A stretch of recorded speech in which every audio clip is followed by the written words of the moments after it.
What's up YouTube? It's me, Jess, and I'm an opera singer. Today's video is going to be a performance analysis of Miss Kitty Wells performing It Wasn't God Who Made Honky Tonk Angels. Let's go.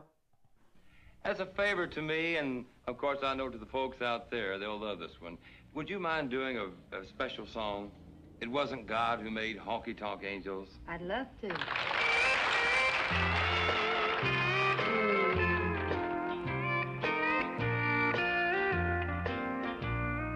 As I sit here tonight, the jukebox playing the tune about the wild side of life. As I listen to the words you are saying, it brings memories when I was a trusting wife. It wasn't God who made honky tonk angels, as you said in the words of your song. Too many times married men think they're still single. That has caused many a good girl to go wrong.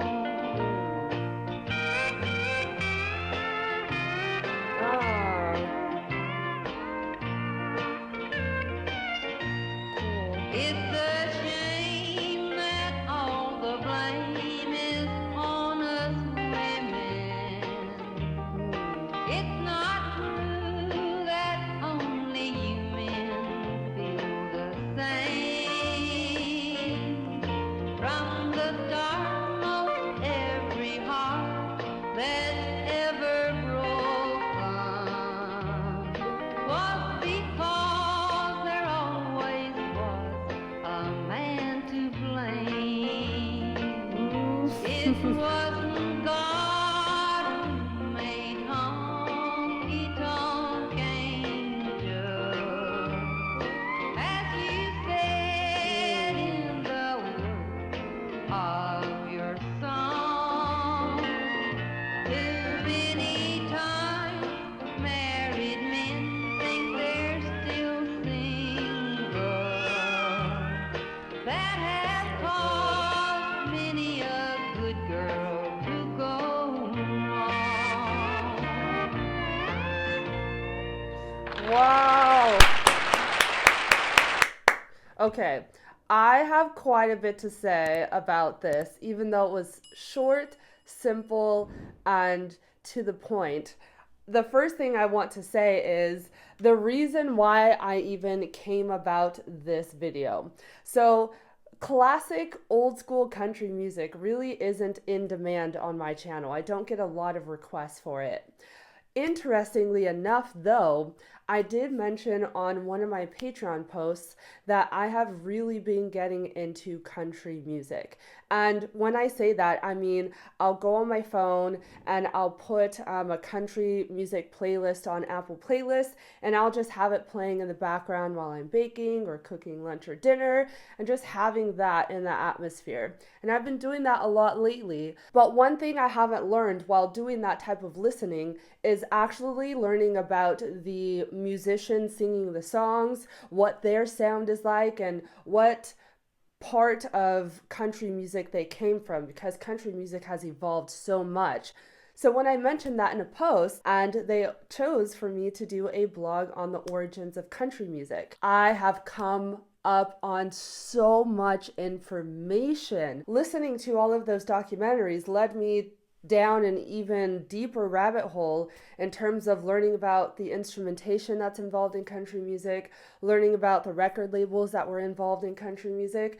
You all want to know something crazy? I didn't even know what the Grand Ole Opry was until writing this article. I know it's so crazy, but the amount of information I have learned is just so wild, and it really makes me appreciate country music and really the innocence and the purity and the tradition of it all. Now, I do understand there's quite a bit of controversy in this idea of the origins of country music. One of the more sensitive topics around that really involves just when commercialized country came to a forefront.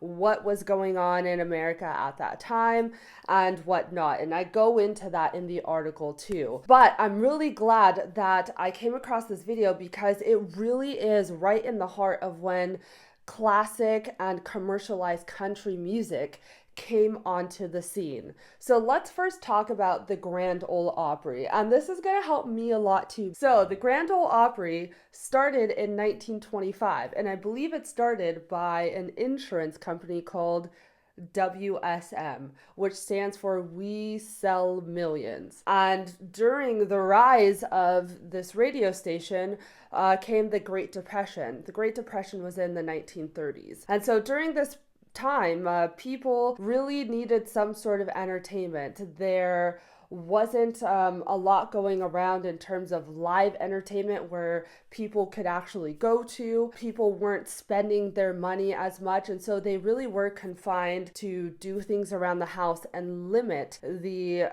resources that they had. So what came about was radio, and radio was massive. It changed the scope of music so heavily, and it influenced this idea of household entertainment. And so when the Grand Ole Opry started in 1925, they would host live shows, and then that would be broadcasted on radios. And anyone who had a radio within the countryside, people would just gather at that one house and listen to the radio and listen to the live shows on the Grand Ole Opry. Of course, when television came on to the scene, that changed just about everything. But picture a moment in time where television was not a thing. It was all about just listening to actual live performances. So the Grand Ole Opry was started by this insurance company who, before advertising country music, I believe broadcasted mostly opera from the Met, or opera on the East Coast.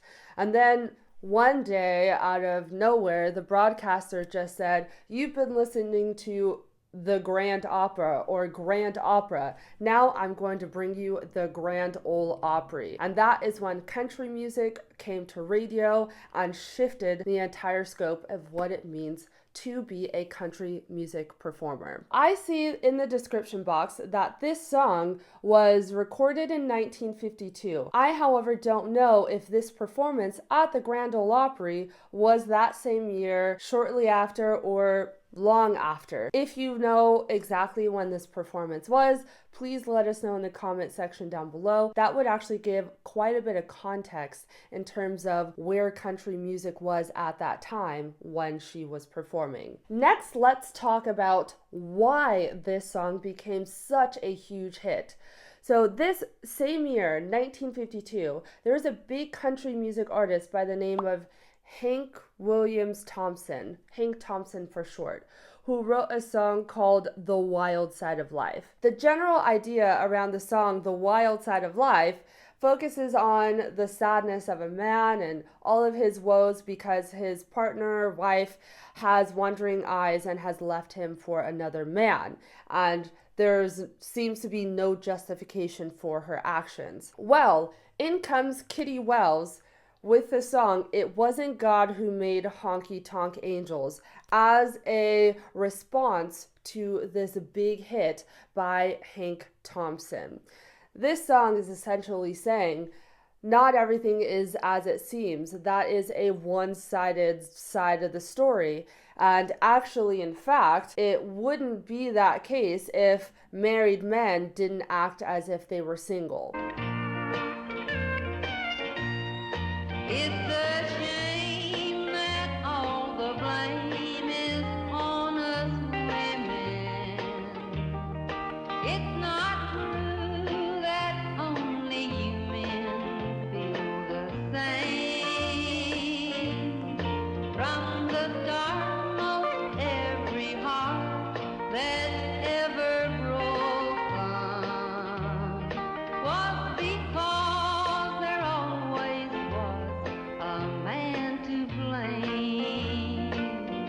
That is a huge statement to say. One, because you have to remember, we're in the 1950s. In the South, we're talking about a very conservative time.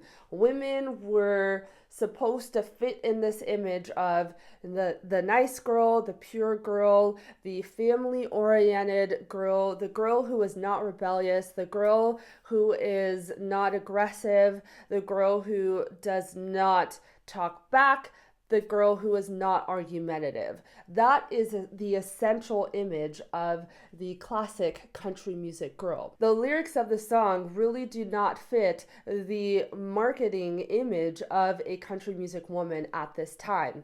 And so this was a huge risk to take, and she took that risk and it took off. Lastly, let's talk about the actual music. Miss Kitty Wells and the band playing behind her. I am unfamiliar with this band. I don't know if they have a name, if they are a group, or if they are just individuals who came together for this one performance.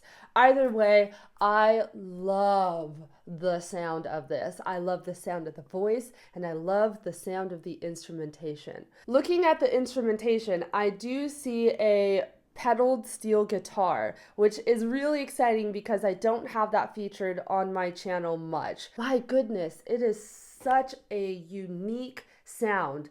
It's really is one of those sounds where when you hear the pedal steel guitar, it really sets the tone of the music.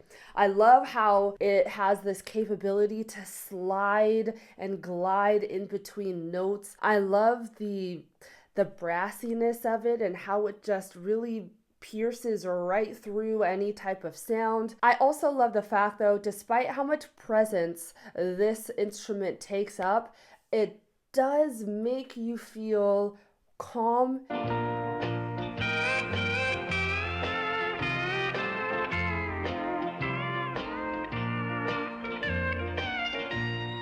Now, Miss Kitty Wells, I didn't know that she played an instrument. I am finding out, though, that that is a very big contribution, let's say, to being a country music artist and a country music star. At least back in this time, a lot of the singers played the instruments for their performances, which is honestly incredible because the level of skill it takes to be able to play and sing at the same time is deceivingly difficult. Her voice is so warm and so round, and her pronunciation was amazing. It wasn't God who made Honky Tonk Angel, as you said in the words of your song. Too many times married men think they're still single. That has caused many a good girl to go wrong. I see the lyrics are in the description, but honestly, I didn't look at it at all. I understood every single word she said. And I also appreciated the consistency of her vowels. I remember specifically the word God. The way she said God, I think she said it 2, maybe 3 times in the song. It sounded the same each time. It wasn't God. It wasn't God. She had a beautiful, open, rounded vowel, and her vibrato is just so subtle, but it brings this warmth to her sound. And because I haven't listened to a ton of country music, this is quite new to me. This almost classical warmth, rounded sound. It's just so beautiful. And then that also lends to this idea of a legato line, meaning how connected her line is. You don't hear the struggle from note to note to note. And that is very difficult to master. Being able to essentially show the closest relationship you can from one note to the next in order to create this connected, what we call legato line. It wasn't God who made Honky Tonk Angel,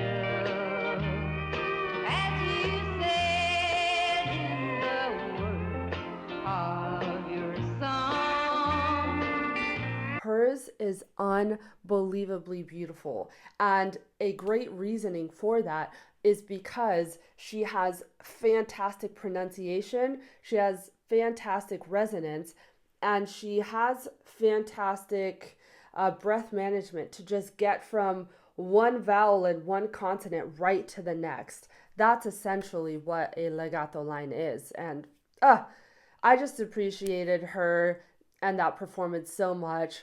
One, I appreciate how much of a risk she took putting herself out there in this scenario. I'm sure that wasn't easy, but it was well received.